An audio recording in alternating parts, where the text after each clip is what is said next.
وخلق منها زوجها وبث منهما رجالا كثيرا ونساء واتقوا الله الذي تساءلون به والأرحام إن الله كان عليكم رقيبا.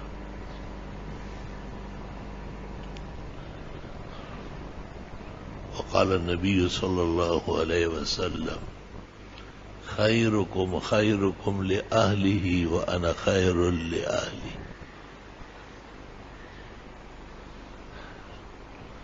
وقال صلى الله عليه وسلم فاستوصوا بالنساء خيرا لأنها خلقن من ضلع الأيسر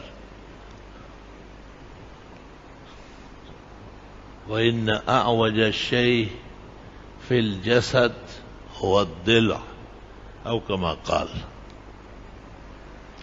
اللهم صل